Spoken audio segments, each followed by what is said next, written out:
Well, hi again, everyone. Welcome into Unanchored Boston. We made it through the months of January and February. Now we're into March, and the madness is about to begin. And as always, we are brought to you by Cold Springs RV, your destination for all things camping. And where? We're in New Hampshire, of course, and the great George Gray, the big wheel, we call him, at George Gray's Lexington Toyota, 409 Mass Ave in Lexington. Well, we have the biggest of wheels today, and Dan Shaughnessy, glad to have him back. There's so many things that just divvy up on this show right here. We'll waste no time and get to our esteemed co-host, Robert Lobel. Robert, take it away. Lynchy, thanks. You're way too kind. Danny, thanks for coming on. Of course. Probably hold the record for the most appearances on our podcast, but just Wow. not a bad thing. So many things. You want to Celtics City, which is the new documentary it's on HBO. We want to talk about that, and we want to talk about the Patriots grades and having, ashtrays on their planes and no Wi-Fi.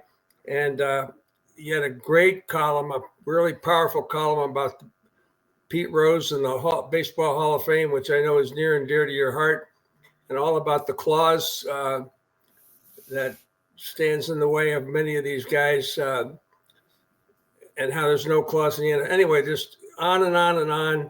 And I know I'm leaving something really important out, but I'm sure I'll get to it. So there was Third base. third base. The Red Sox. Oh, of course. Right. Spring training. You're amazingly optimistic.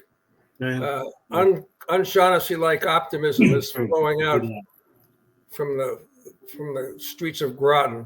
So anyway, where do you want to start, Dan? You want to start with the Pete Rose thing? You want to start with the? Well, I love the Celtics no Wi-Fi, or the Patriots no Wi-Fi airplane, but I don't know where to go here. The Celtics City. It's your show, Bob Lobel. Let's go. All right, Celtics City. Let's start off with the documentary. Is that all right, Lynchy? Fine with me. It's one episode is dropped, as they say.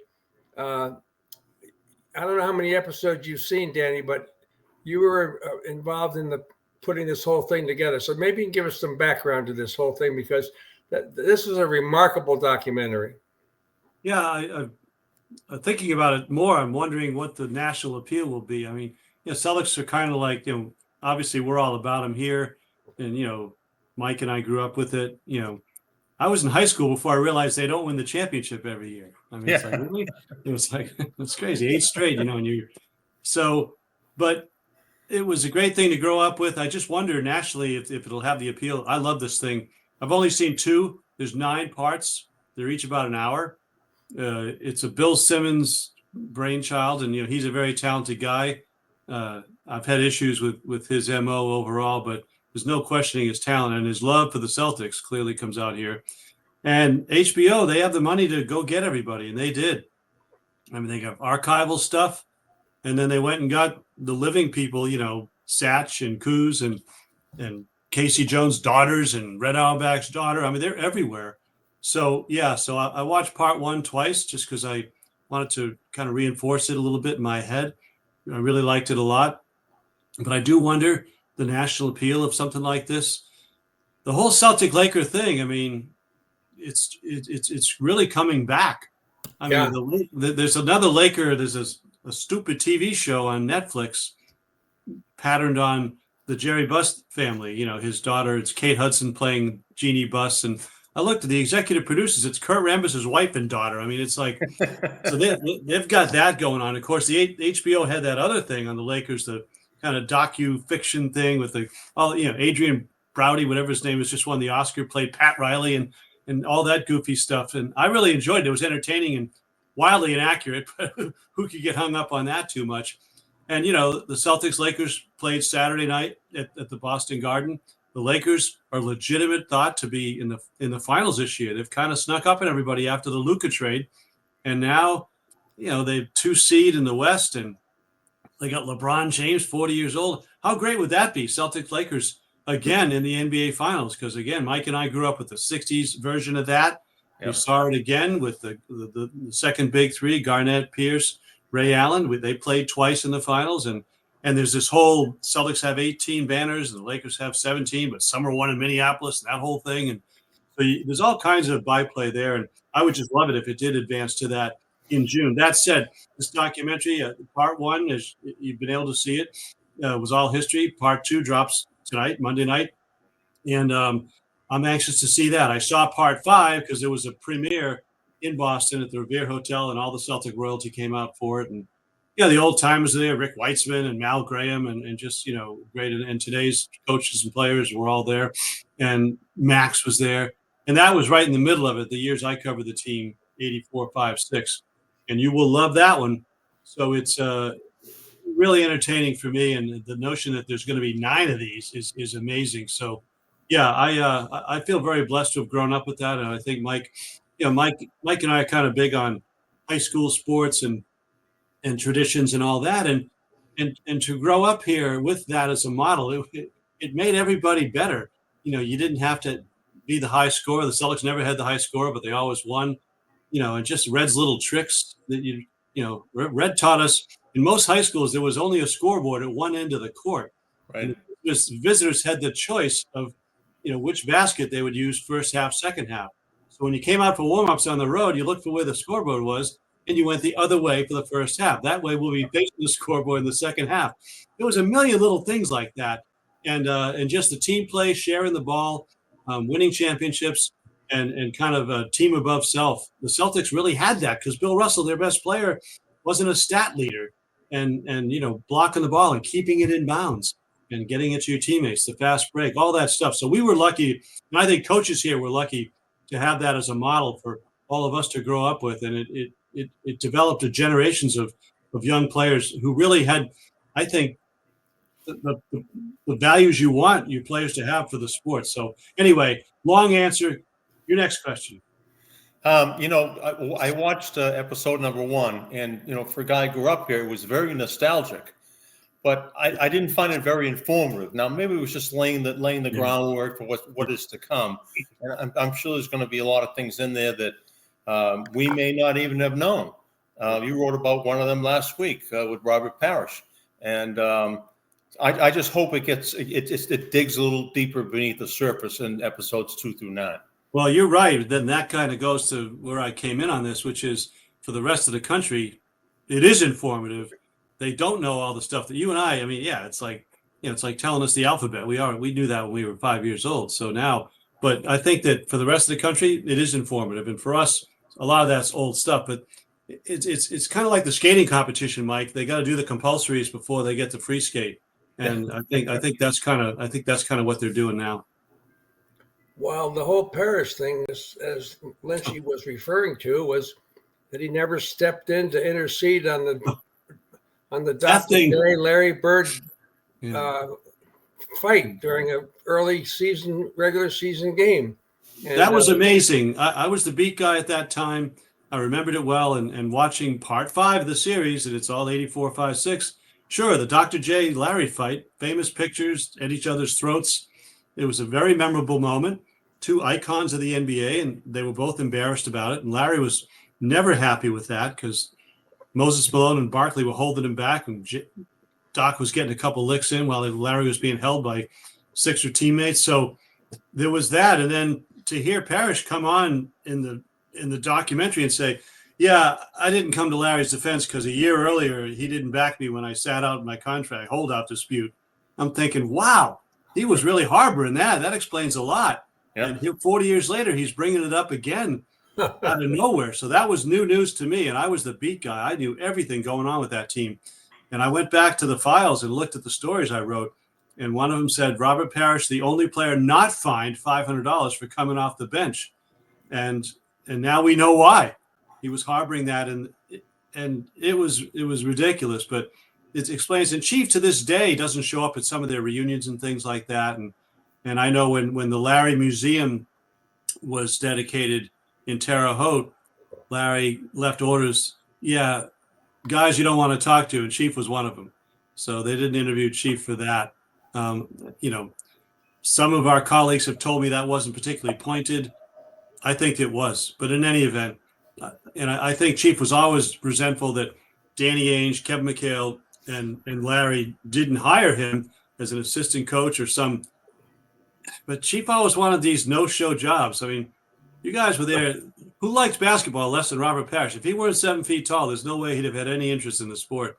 He was just really gifted, but he never really gave a crap about the game that I could tell. And he rejected a Celtic job offer, kind of one of those meet and greet things because it wasn't enough money. I don't know, just so yeah. I think he harbors some old stuff there, but he was a great player, great teammate, and all that. But so you'll see that in part 5, like a month from now. That'll come across the HBO feed.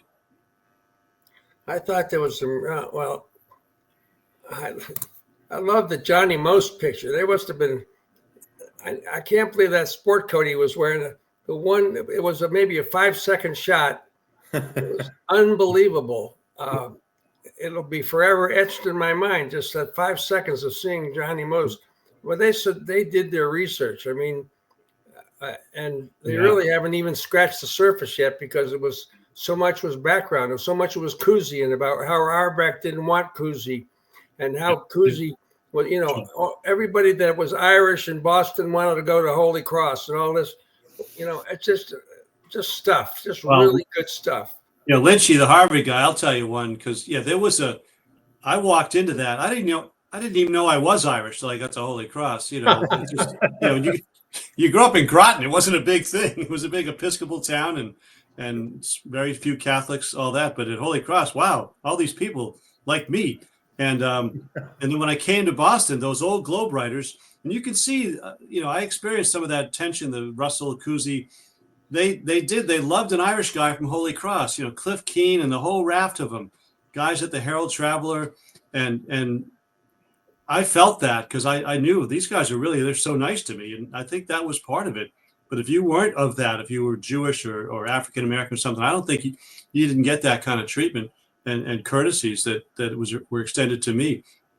So I think for athletes, Cousy and Red resented the Holy Cross thing in a big way because they outdrew the Celtics at the Garden. He didn't like them coming in and filling up the Garden when the Celtics couldn't, even though they were champions.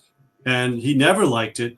And he had a thing about that whole elitist education thing too. I remember when John Powers was the beat guy for a year, Red said, "You one of those BC guys?" And Powers said, "No, I went to Harvard." Red goes, "That's even worse." And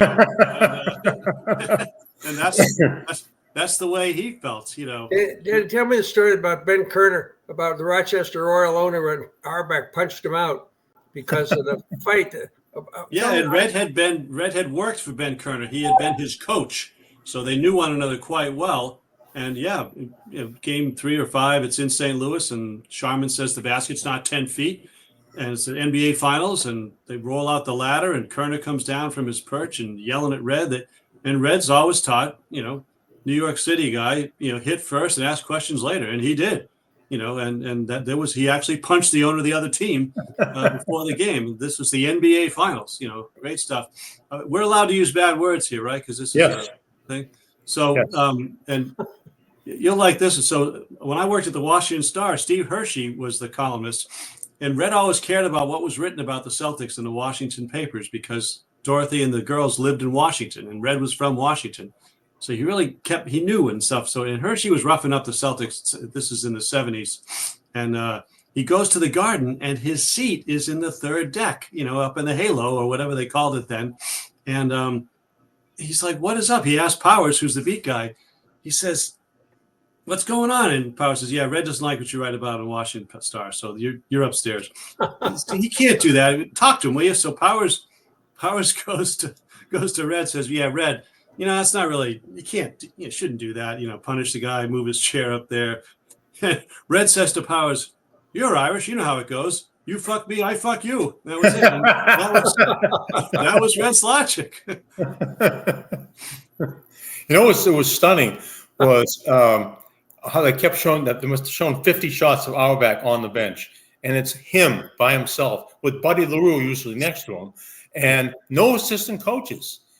Today there's 3 rows of assistant coaches, but Red was everything. In addition to being head coach, assistant coach, film breakdown, he was everything there was. He commented on that. I wrote a book on him in the 90s. He was talking about that then. And I got a Celtic press guide here. If you go get this year's Celtic press guide, you could come up with like more than 50 positions that Red was doing at the time. All the assistant coaches, like Mike, all the scouting department, the whole, it's probably 100 employees doing the jobs that Red did by himself. And he was talking about it in the 90s when there weren't. I mean, now they have the second row of assistants. They all wear the same gym suits and that whole thing. I mean, we don't even know who they are. That's why when Mazzulla got hired, no one knew his name because he was one of those guys in the second row. I didn't know. I mean, I guess the beat guys maybe, but there's too many of them. And even Mike, in our day, Casey's the coach, Jimmy Rogers, Chris Ford. Okay, that's it. 3-man staff. And now it's just like the college thing, and we all know. Yeah. Well, it's also in that first episode, it's not easy going back in the history of Boston to separate the Celtics from their Irish heritage and the racism that was Boston and busing and everything else that went on during that time. It really was a fascinating interplay of the sociology of the city and the relationship to the team. I mean, and it's understandable. I mean, The Last Dance was the Laker popular, whether it was HBO, and that was extremely popular. But I think this will play well. I really do. I think there's so many great other stories that's going to be involved, including Magic Johnson and all the other great players that were involved in those 3 years that you talked about, 85, 86, 87, or whatever that was. And they're going to, rest assured, they're going to bring the racial component into it. And some of the people around here won't like that, and there's been a million documentaries about the busing. You guys, we were all professionals here in the 70s when all that went down. And there's that. When I was at the launch party at the Revere Hotel, Ted Landsmark was there. And Ted Landsmark, of course, is the guy who was speared by the American flagpole in City Hall Plaza in the 70s during the busing crises. So he was interviewed for this.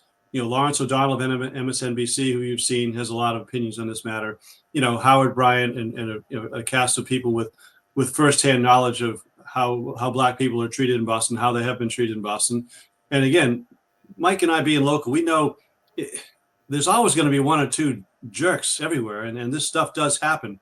So I think our city is unfairly maligned for this overall, but there have been incidents, and to deny them or to say that's not true, that's not fair, it just makes that reinforces that there's a problem. So let's just say there were problems. It's way better than it used to be. But when these things come out, just get ready for them, because again, they're explaining this to all of America, and they're going to go back over it, what happened to Bill Russell, on, and it's just going to be, and why they became more popular with Larry and Kevin and Danny and the team, all that stuff. So yeah, this will be part of one of the themes, and it'll come back. There was the great Don Gillis, who invented local sports, was on there. And when you talk about Chamberlain, whenever and Russell, this thing stuck out to me. And I remember because we had it in our archives at Channel 5. Gillis looks to the camera, goes, and Bill Russell had 40, I repeat, 40 rebounds. I thought that was a great line. Yeah, it is. And, those numbers, one thing that's a little skewed about those numbers, they missed so many more shots then. They took so many more shots, and they missed so many more shots. I mean, Cousy shooting like 30%, whatever, he's the best player in the league. And there was a lot of misses and a lot of takes. They were not, they were jacking it up there a lot. 100 shots a game, 120 shots a game, not unusual. But yeah, the rebounding numbers for Russell and Chamberlain are they're crazy. It's just fascinating also. Sometimes history repeats itself. All of a sudden, Peyton Pritchard and Derek White throw up 40 points each game. Yeah. It's the first time ever. It's PTI and all these shows making a big light of the fact that it's never been done before with a great Celtic history that they've had. This is the first time that's ever happened. You had two guys with 40 points. That's pretty amazing. I mean, I always, Bob Ryan and myself, always wanted to get videotape of the game in which Quinn Buckner scored 40 points in a game. It does exist. And we're like, how did that happen? So it didn't happen here. But yeah, two guys off the bench, 40. I don't care what level, what sport. That just doesn't make any sense. And sure, the notion that it would never have happened, it did not surprise me that it hadn't happened. What surprised me is that it happened in this game. Like, it's just this is why they're going to win the championship again, guys. They're just very deep. That game was played without 3 of their top 7 rotation, and they beat a pretty good team at home by 10, and 2 guys get 40, which has never happened. So that's they're in good position. Dan, when were the interviews shot with Cousy? Recently, or are they? Yes, I think a few people died subsequent to the interviews. Jerry West, etc. And that will happen. But Cousy, it was within the last year, I believe. I think he was one of the last ones to do it, and I can tell by some of the artifacts and some of his positioning. I only saw him opening night in October, but he's wheelchair bound now. But as you can tell, still on top of his game intellectually. No question about it. I love when he had the clock there. Oh, great! Most precious items he has of all the stuff he has is that clock.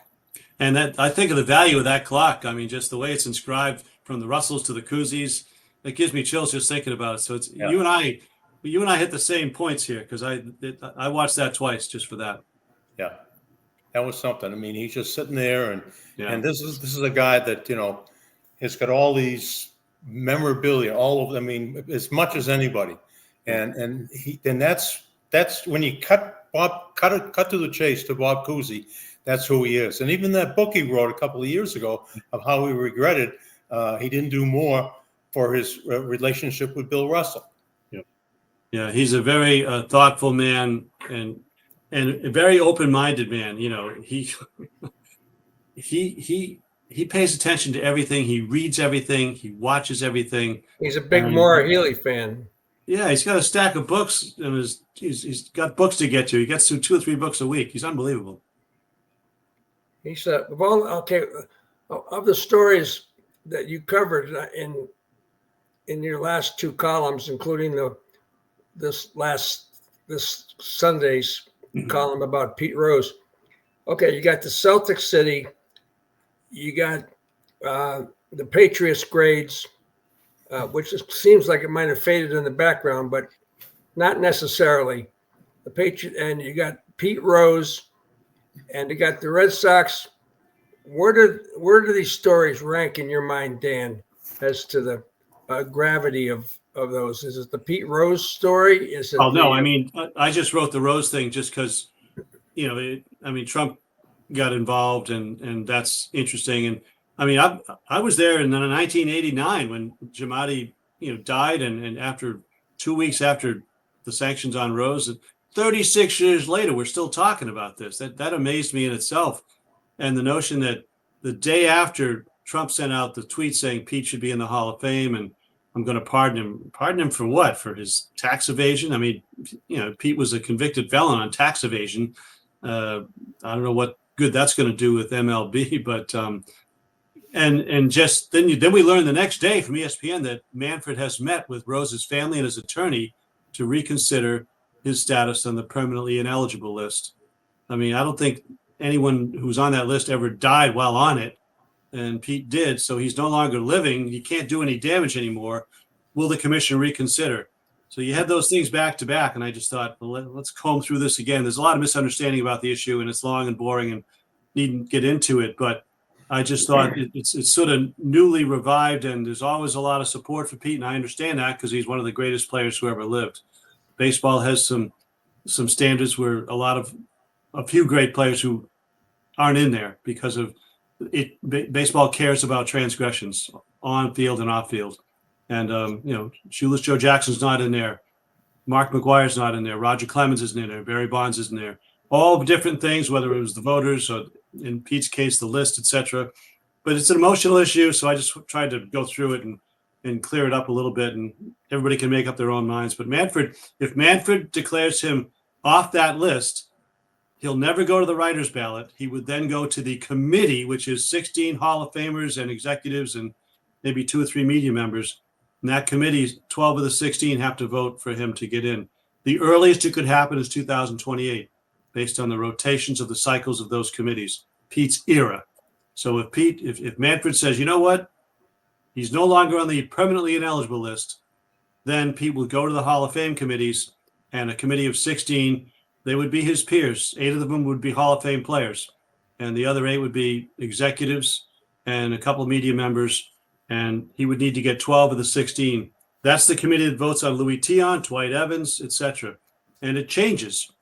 But the president cannot pardon anyone into the Hall of Fame. If Manfred takes him off the list, it goes to the committee at the Hall of Fame, and 12 of 16 would have to approve Pete to go in. And he doesn't come up for his rotation until 2027, which would be the summer of 28. That's all there is to know about it. Is it a one-time only thing for Pete Rose, or will it be recurring? If he's taken off the list, and these things they're all complicated, but no. If he were denied, he would have at least one more opportunity when it cycles up again in 2030 or whatever, the next time that era comes up. Wow. That's a little dangerous, don't you think? How so? I'm not sure what you're asking. Well, there's a chance now he could get into the Hall of Fame. I would put it at almost zero. I just, okay. Manfred could take him off the list. Manfred's the guy who's partnered with all the DraftKings and FanDuels and all that. After for 120 years, we're told how bad betting is for baseball, and now they're in business with them. And any game you watch, they're giving you all these things the whole game. So, and Pete Rose is dead. He no longer can do any damage. And there's a lot of public support, understandably, because he's a great ball player. But I don't think Manfred will take him off the list. If he does, I don't think a committee of 16 in Cooperstown is going to put him through. I know how those guys feel. There's going to be a few, but I just have a hard time seeing it. But you never know, Mike. I mean, like the young writers, they vote for Bonds and Clemens and Sosa and every year. And I'd be happy to do that if they just remove this qualification that they care about character. But I'm telling you, once they let one in, let them all in. If they say none of that stuff matters, I'm going to say I demand my vote back. I'm voting for Sammy Sosa. I can read the numbers, so it's very easy to know who's a Hall of Famer. Pete Rose, Sammy Sosa, Roger Clemens, Barry Bonds, Joe Jackson. They are Hall of Fame ball players. And if the Hall wants to go that route, give me my vote back, and I'll get on board with all of them because I can read numbers. Another interesting thing you mentioned, and we talked about the Irish writers and Ray Fitzgerald, who brought up in your column about Boris Spassky and Bobby Fischer. They're great. I just want to say that I'm watching this show last night. Oh yeah, I had an homage to you. I put a little Lobel line in there. Yeah, I know. I saw that. I was, I don't appreciate it or didn't understand it. But I'm watching this show. This actually happened last night. Okay, I'm watching my favorite show, Peaky Blinders, on Netflix. Hey, that's good. Yeah, one of the greatest shows of all time. And then I said, I have to watch another old show that I watched before. It was The Queen's Gambit, and it was about a great chess story. Oh. And then all of a sudden, you write this Boris Spassky, Bobby Fischer thing out of nowhere, and bring up Ray Fitzgerald, which was a very funny. It was so Ray Fitzgerald, it was unbelievable. I mean, you didn't even know anything about Ray Fitzgerald if you just read that little description, since he was covering that event. And he talked about quarterback sneak, Johnny Unitas quarterback sneak. Well, you know what I'm talking about because you wrote it. Yeah, it was. I remembered when Boris Spassky just died, which is why this came up. The 88-year-old Russian chess master, and I was in college, as was Mike, in '72, and when they had the match of the century, this chess match, and the Sports Illustrated had it on the cover. Yeah. And I remember sports sections covered chess. It was like it was a big deal. And is it a sport or a game? There you go. That's another. There you go. There you go. And Ray Fitzgerald was my idol. I keep his metallic cube here. I don't know if it shows up, but that's Ray. Oh yeah, yep. It's Ray there. Where did it go? Oh yeah, that's Ray Fitzgerald. So that's the old hot lead type, and I stole it from the Globe press room because it's very heavy. I've had it for 55 years, but so. And he was an idol, and Mike knows he grew up around here. We loved a great columnist like that. So I said, I went to the clips and the day after the first match, and there it was. Gammons had a column on Marty Patton's one hitter in Oakland. And right below was Ray Fitzgerald covering the chess match. And it's hilarious. It's like, pawn to queen 4, whatever. God forbid, heaven's falling, and then he compares it to home runs and Havlicek pass from JoJo White and Johnny Unitas draw play and all this stuff. And it was just, and I talked to Montville a little bit about it, but yeah, and why can't we get sports columnists like that? It just was an easy play. And the match was in Reykjavik, wasn't it? Iceland? Yeah, I can't. Can you pronounce that? You just said it. Reykjavik. Thank you. You meant Iceland. I could barely spell it. Iceland. And I talked to Montville about it. He really wanted to go, and we did not send an actual person, but some papers did. But everybody covered it off TV. And it's funny because that was the summer. I think that was the Russians in the U.S. Same summer. Basketball. And, yeah. And that was in the convention. That's where Tom Eagleton was, up for vice president, and Kevin White was going to be nominated, and it was running with George McGovern. It was all happening at the same time, and part of our wild misspent youth. Yeah, September 5th was right around then too. Munich. Yeah. That's right. It was crazy, but I remember you would back the newspapers covered chess. There'd be I might be by the comic section, but there'd be a little blurb. I don't know if it was weekly or daily, and said chess move of the day. Knight to bishop 4 or something like that. But it was in there every day in the newspaper. If you played. I used to know how to do a lot of things. I used to know how to play chess. I don't anymore. Yeah, you didn't know how to get to the Harvard Library. That's one thing you haven't figured out yet. Yeah, you go to Harvard Square, the John Harvard statue, and you take a left. There you go. Yeah, it was fun going back through that, and I thought I could do a whole day's work on this thing, because it's just once you go into those old papers, it's a wormhole. You can't get out. Yeah, you're right, and it's fun. All right, so you were at spring training this year. Yes. Said finally we've got spring training with a little bit of juice to it. I went to JetBlue on the ballpark last Saturday. Saw the Red Sox play the Twins. Devers did not play. Bregman was at third base. But tell me, I haven't been to spring training in 2 or 3 years. Tell me how all of a sudden this became, rather than just a snooze fest, bang, we get a little bit of controversy, which we haven't had for a while. Yeah, I was there 9 days, and it was really a fruitful trip. And it really the notion that they were going to bring in Bregman triggered everything, and that changed. That brought me back into caring about them and thinking that they're fun again and they're in the winning business again. I just thought that's what I was looking for. All this work in the margins and 1-year contracts and player control and value.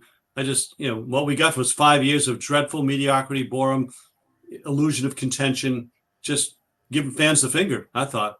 So, but the notion that you would overpay for Bregman, that's what I want to see. It go back to overpaying. I mean, that I always like that, whether it's Bill Campbell or Pablo Sandoval, Chris Sale, I don't care. It tells me that they're trying and that they have a huge market, huge revenues. Be the Mets, the Yankees, the Dodgers, the Cubs. Be one of them, because you are one of them. Stop pretending you're Tampa Bay. So anyway, that got me back on board. And then subsequently, we had just, Bregman coming in and talking. And then the Devers thing, nobody really was prepared for that. It was funny. And he's a good kid. And, he's not a team leader, a really good hitter. That gets lost a little bit. He's a really good hitter. And I think defensively, he's not as bad as people say. He loses attention. He takes it out to the field, and he's very skilled, but he butchers a lot of routine stuff because he's just not interested in not paying attention. And Bregman's won the Gold Glove last year. He's pretty good at everything. He's past his prime, but he's still really good at everything. It's just the team's better with him at third. So we asked Devers, "Hey, you going to be okay moving to DH?" He goes, "No." And that was kind of it. I'm like, "We get a translation for that?" And it just he was very chipper about it and pleasant. And I don't think it's going to be a problem. And Mike, you noticed he didn't play the day you were there. That's still going on. Yeah. And he's got shoulder issues from last year. He's going to have the Hellenic College flu when the season starts, and he'll either be DHing or not active. Same with Yoshida. They there's a little bit of a log jam there, and it's got to sort itself out. But it looks to be Bregman's going to be the starting third baseman. I think third baseman all year. I really think that's where this is going. What happened to the? I'll do whatever the team wants me to do. The helpless team win. That's I know. I just can't hammer this kid really hard because I just don't think he's got evil in him, and I don't think he's contrived, or he's proud and he didn't want to give that up easily. But I don't think he'll dig in over this. I really don't. And maybe I'll be wrong, and it'll be an issue. But I think with Alex Cora, this is why you have a manager who's face of the franchise and a guy who's bilingual and the players relate to. And I think it's his job to make that kid do what he needs to do. And you got to watch out, though. Some of them aren't as good DHing because then they have too much time in their hands. Ortiz obviously was great at it. Edgar Martinez was great at it. Some guys, they're better off going out in the field, but the team's better with Bregman at third, and I think Bregman will be at third. Yeah, and I don't think Devers will dig in. I don't. I think that and we keep in mind there is a little bit of a language barrier there with Devers, and what he says sometimes may come off to us Native Americans as I don't mean Native Americans, but you know what I'm saying. Irish Americans. That's offensive. Is what you were saying. Well, we're spoiled. I mean, I could not do. I admire anyone who can do a second language because I can't do any of it. Yeah. But guys like Pedro and David Ortiz were so good in their second language, we forget what they're actually doing. I mean, Pedro Martinez was, I always said he even speaks better English than Roger Clemens. I mean, he really, he could do everything just a little bit better. Before we get to the Patriots grades, I really need to go camping for just a second. Can I? We just pause here because there's just so many things I have to ask you about. Sell some stuff. The New England Patriots, but campers, Cold Springs RV is the latest in pop-ups, travel trailers, fifth wheelers, motorhomes, and more. Because if you're going to cover the Red Sox, if you're going to talk about Celtics City, if you're going to talk about Pete Rose or any of these other things, or even go to the next chess match, you're going to need to go camping. So go browse their full lot and tell them Lobel and Lynch sent you right now. Camping is the way to go. Shop now for the best selection of 2025. Cold Springs RV in Ware, New Hampshire. And that's where, west of Goffstown, north of Tingsboro. And learn more at Cold Springs, or north of Groton, actually. More at coldspringsrv.com. And we urge you to go, and you won't be disappointed in any way, shape, or form. So there you go. So now the Patriots grades. Hey, we have a question for Dan, don't we? Oh, I'm sorry. Yeah, you're right. He's been asked this question about 10 times in the car. No, well, I'm trying to. All loaned up. Okay, you go. You're right. Okay, so you know the drill, Dan. You're going to ride cross in one of these RVs when they finally get it built, the Lobel Lynchy Cruiser. It's going to be state of the art. You get to ride cross country. You pick one person to run shotgun with you, but this person has to be a baseball Hall of Famer, that living or deceased, that you'd like to spend 6 or 7 days with riding cross country. You mean the one that's already in, or one that could potentially get in? I would say ones that are already in. Well, living or deceased? Living or deceased, yeah. I mean, Babe Ruth. I'll ride with the Babe. That's easy. It'd be fun, huh? If we're counting the dead. Yeah, I mean, it's just no limit to where you can go with that. Guy played in Boston, most important sports figure of the 20th century. Yeah, Babe Ruth. If you go out to Cooperstown, you see the picture of him standing in front of his car. The initials GHR are on the car, George Herman Ruth. But HR, obviously home run, Herman Ruth. Yeah. This is no small coincidence. I'm just pointing out GHR is right on his car. I like All right, that. Shut up, Bob. There you go.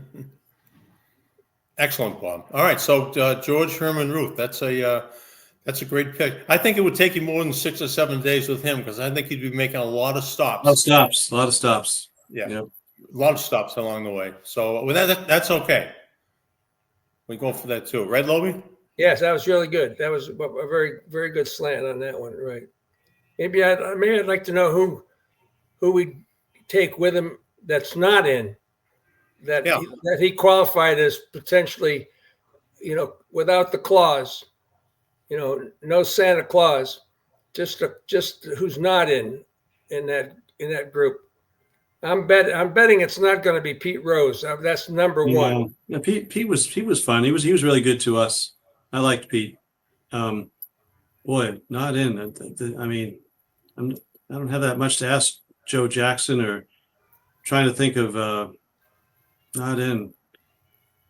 I feel like Manny you couldn't keep him going long enough. It'd be a tough one.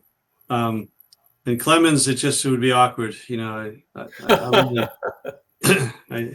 just don't feel there's enough stimulus there. I'm gonna have to table that one. There's I mean, there's a lot of guys who are in who put me in a car with George Brett for a few days. That'd be easy and fun, like the same age and just what that was like and all that stuff. So yeah, there's I'm sure I'm leaving out. There's too many good options there, but yeah. Would Clemens have to carry his own luggage? No, we'd throw it in there for him. Okay. Yeah, he should be in. I feel bad about him not being in the Hall of Fame too. I do. Okay, Patriots grades.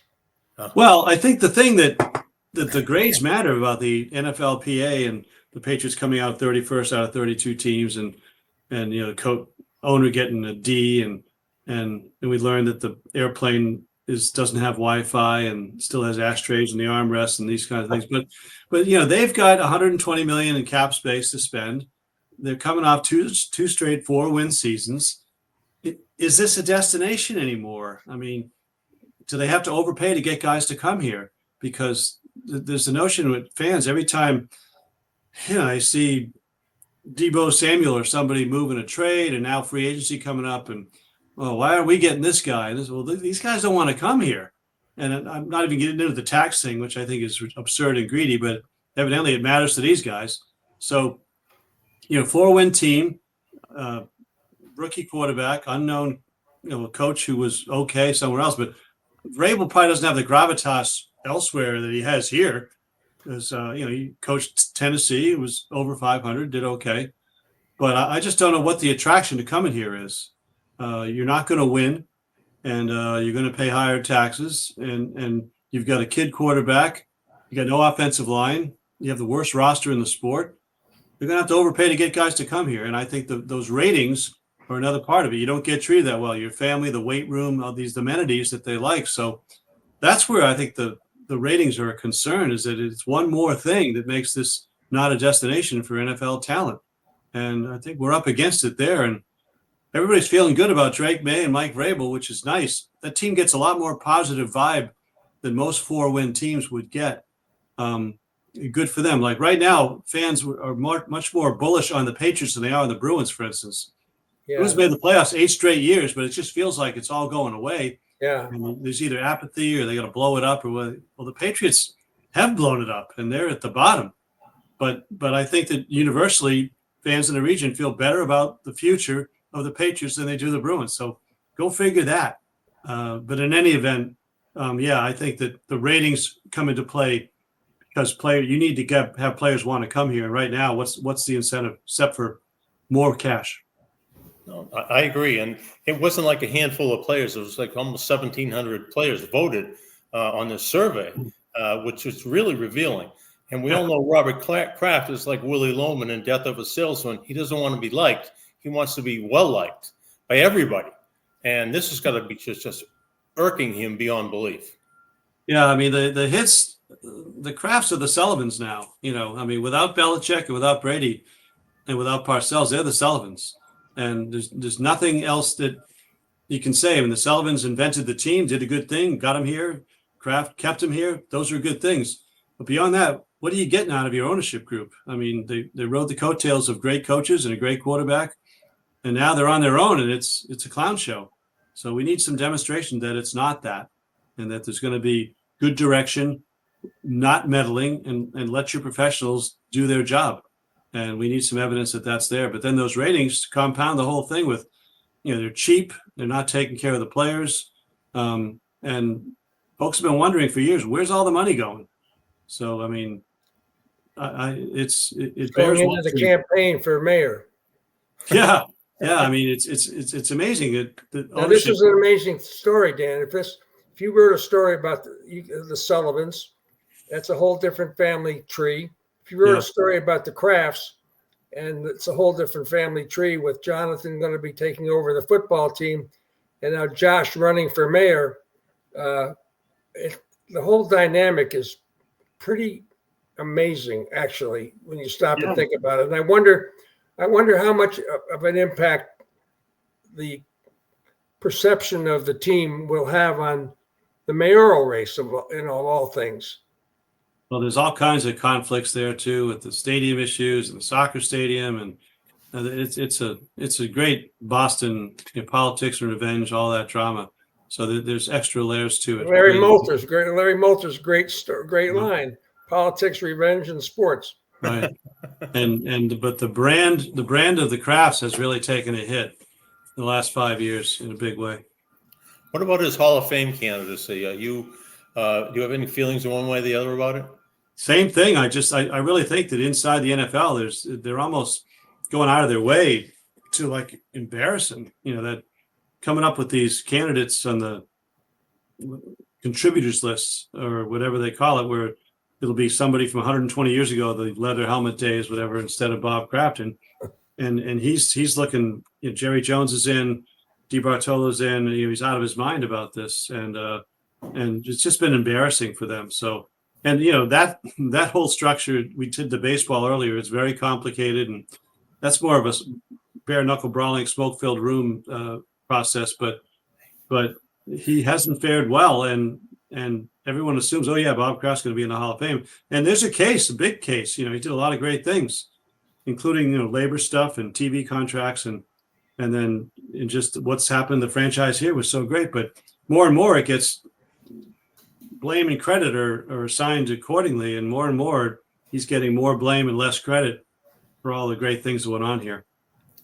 Why do they have to? I know he's on the TV committee and everybody wants to please him, but why is there always a cutaway of him and Jonathan in the box, and you never see a shot of the owner of the team that the Patriots are playing? Yeah, that's the thing that grates. I think that's the kind of thing that just grates on the NFL in general. The coziness that Bob has with CBS, with Fox, Rupert Murdoch's in the box. I mean, it's like whoever. There's always that little extra, and we suspect that they've got extra lights in there, and of course the high chairs. There's just a lot of weirdness about it. That's like, why do they court that and covet that? And it's kind of obvious, and we don't need to get into the Channel 4 thing. The corruption of Channel 4 being, the Patriot Media Cartel headquarters, and let's get into it. Fine with me. I have to, divorce myself from that situation. I mean, I work for a newspaper that's owned by the man who owns the Boston Red Sox, so I got no no high ground here. But all access, this whole thing has just become. Baghdad Bob propaganda machine, and it's just not good. And then when you get these ratings come out, you realize everything's not swell over there. The players don't love them, and they give away a few turkeys, but maybe at gunpoint. I don't know how they get them to cooperate all these things about how great the owner is. It just doesn't ring true. What do you got, Lobie? He's speechless. I know. We just said that we were taking the gloves off for Channel 4. Go ahead. Hey, you open the box, I can't disagree. It's all full Roachy. Sorry, That's what he says all the time. I mean, take a look at the ratings dip for the fifth quarter. I mean, why would you watch anymore? When Belichick was there, it was much must watch. And now it's why would you watch? It's just that was another thing. Belichick, it's an interesting thing on PTI about the 33rd NFL team is now North Carolina. Jeez, I wouldn't be promoting that if I were them. No, I can't. I wouldn't either. But yeah, they're looking for players. Boy, yeah, that's going to be interesting. Yeah, I still don't understand why that happened.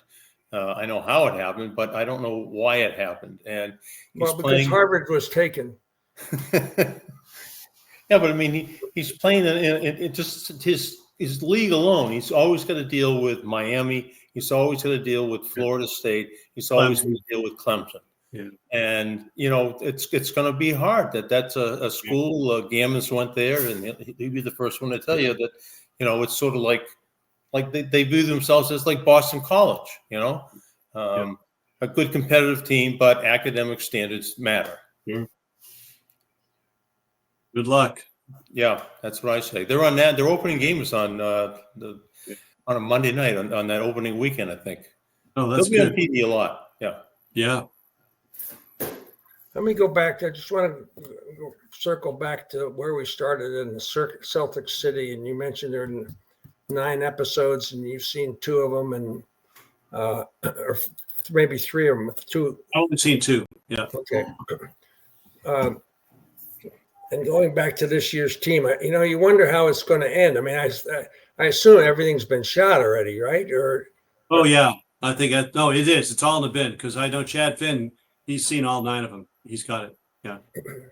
So it would leave out pretty much.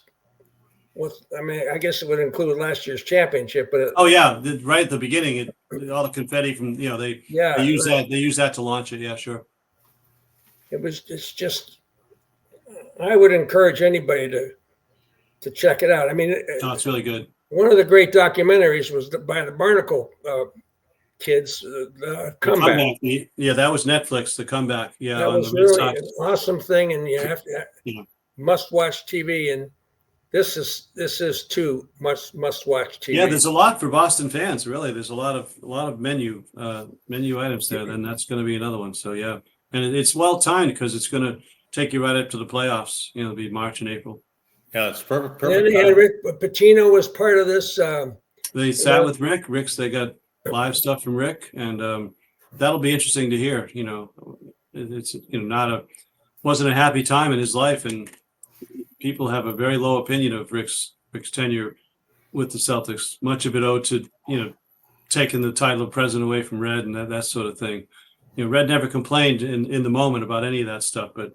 Why did Pitino do that, Dan? Do you remember? I mean, what was I don't know. I like Rick, and I've never asked him specifically, and he may quarrel with the distinction, but I don't know. But that maybe they asked him. Hopefully that could be something new to come out of it.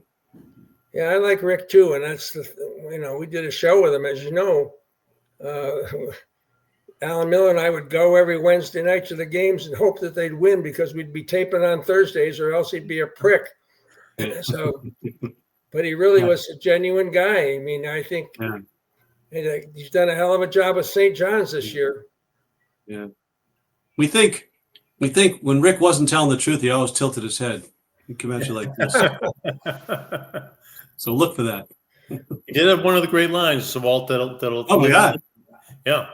Not walking through that door. Goes on forever. Kevin McHale not walking through that door. I used that last week. We found out about the ashtrays on a plane. I said, Johnny Most isn't coming through the airplane door.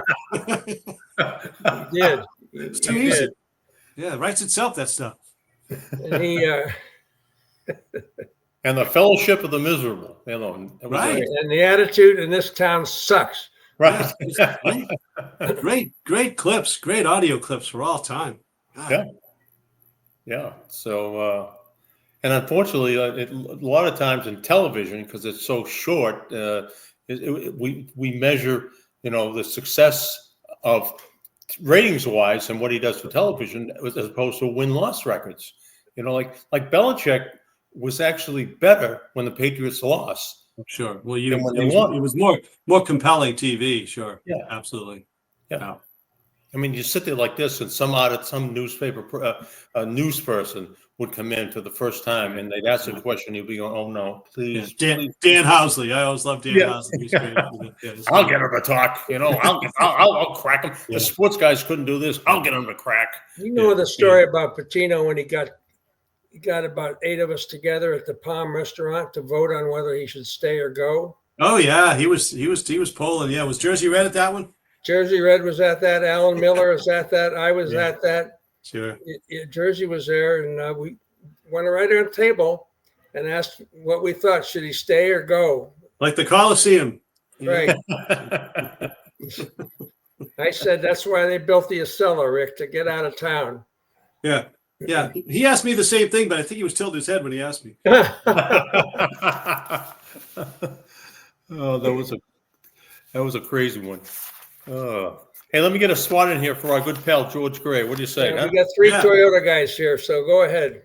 Three George Gray clients right here. Hey, if you're thinking about buying a new vehicle, go where Lobel, Lynchy, and Dan Shaughnessy go. Go see our good friend George Gray at George Gray's Lexington Toyota. All three of us have been customers for years because we know that George Gray will treat us and he will treat you right. They're family-owned and operated dealership that we trust and you could trust as well. Go see the big wheel, we call him, the great George Gray at George Gray's Lexington Toyota, 409 Mass Ave in Lexington.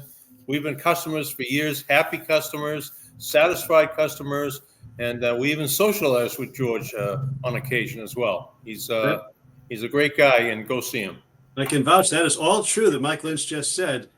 I bought like my last 5 from George, and Barnacle used to do the greatest reads. We had that radio show with Bob was in a lot, and Mike would the 4 and 225 exit, and down by Wilson Farms, and he'd tell you exactly how to get there, and then one day I was in the waiting room at George's place in Lexington Toyota off the 4 and 225 exit past Wilson Farms, and then my wife was in the waiting room, and Mike was talking about this, and a couple of listeners like pulled over to chat her up in the waiting room because they were listening to the thing. I mean, that's how live the spots were.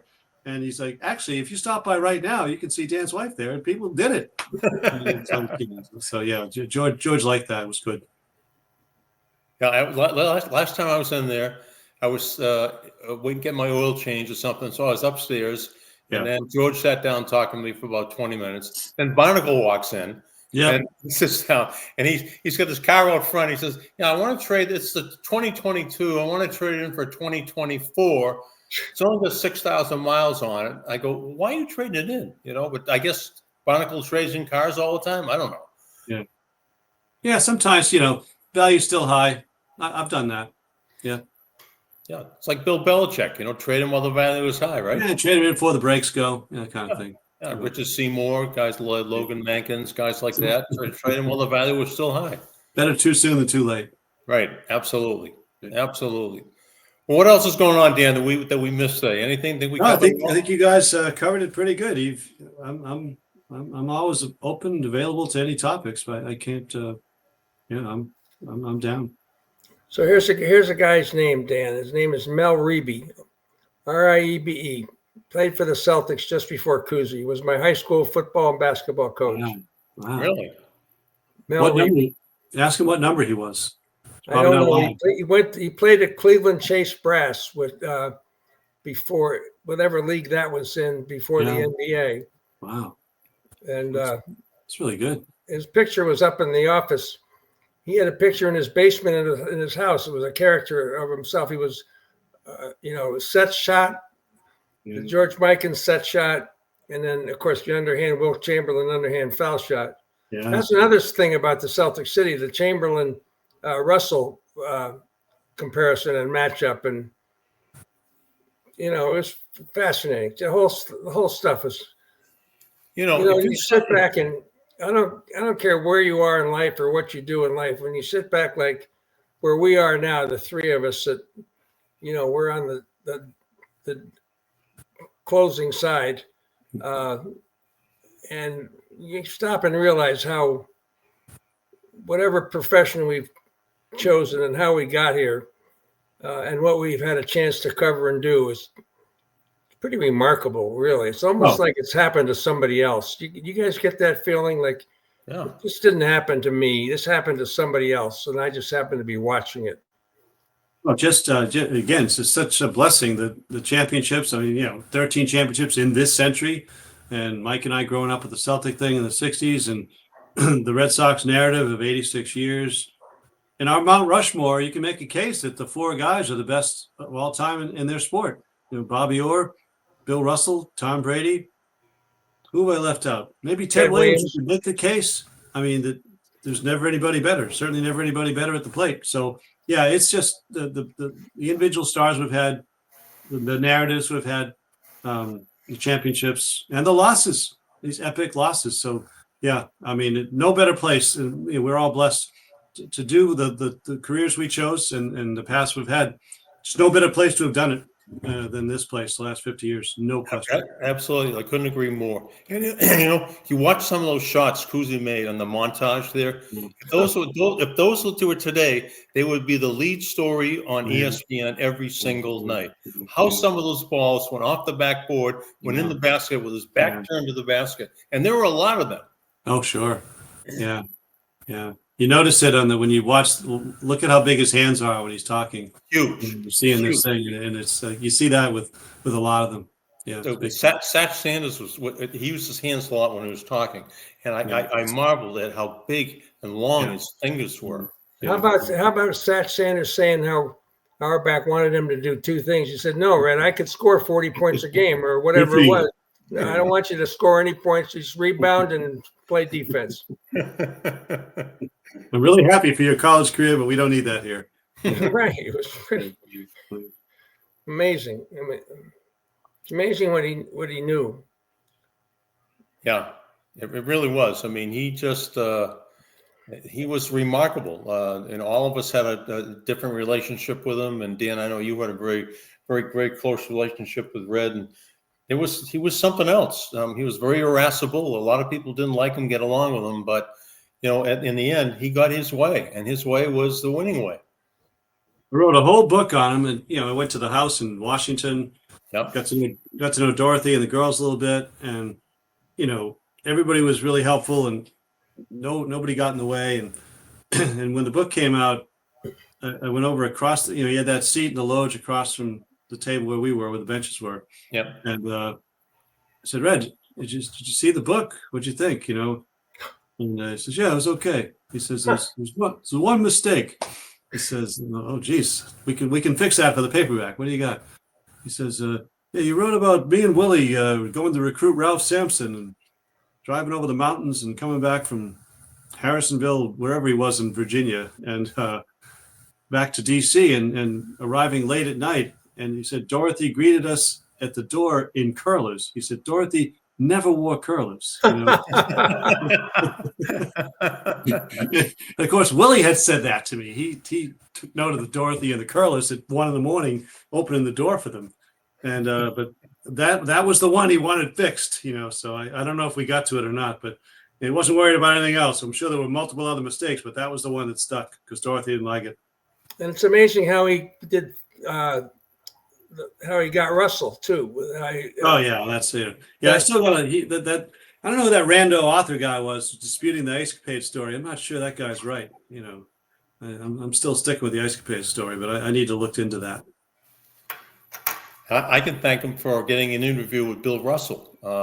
It wasn't a long interview of it. I referred the Old Timers game, and he just got on my back so bad. Russell actually felt bad for me after the game, so I thank Red for that. Yeah, Red tried for me many times, and Bill wouldn't do it. And then Bill would occasionally, if Bill needed something, he'd be in his kind of mission to get into heaven, and he'd be nice to us. And one year, his daughter Karen, I think Karen's the Harvard one, right? Yes. And she had a mentoring program that he was trying to get help with for Karen. Nice. It was all good stuff. But at that time he was raising his hand to help us because he wanted us to help Karen with a mentoring program at Harvard. And he came to the Globe Executive Dining Room, and I think Mike Hawley was there, and Don Squire, Joe Sullivan, Ryan. It was Whiteside, bunch of us, and Russ sat there and talked to us for like an hour. He told great stories, and we were walking out. He put his arm around me as we were walking. He said, all those times I didn't talk to you, there's nothing personal. He says that, Red would try to get me. He says, don't worry about it. I'm just kind of quirky that way, whatever like that. I'm like, yeah, it's okay, Bill. And then, and this, like 2 days later, you'd walk by him, it was like you weren't there, Invisible. He could just, and you knew the do not disturb sign around his neck, and you just got to respect that. Don't try and introduce him, or just don't go there. Not worth it. Are you in this documentary, Dan, and how often, actually? I didn't make the cut for the part one. I talked to him. This is why I know they talked to me 3 times. I'd say they have a total of 6 hours of talking to me, and sometimes I'm with Ryan and Montville. They did some stuff together. So they have, I just can't imagine the process. And then talking to important people like Satch Sanders and Cousy and like that, how much footage they have and the process of editing this down. So I was in part 5 a lot, because that's when I covered the team. I was the beat guy. And they go through the clips and they produce your old stories. And so I don't know. Montville made 1 clip in the first one. And Ryan's going to be in all of them, because he's Bob Ryan, he's the commissioner. So but there's a lot of us, and Jackie, of course, and I don't know, beyond like more current people. I don't know, but the old timers, they leaned on us. In the episode 1, I saw a shot of ML walking through the parking lot of Atlantic College. What's the is the ML park going to be the low point for the Celtics? I think those are interesting times. I mean, when they were tanking and to get Tim Duncan, low point. Pitino era's low point. Reggie's death is a big low point, because they're not 93. They've been in the playoffs, but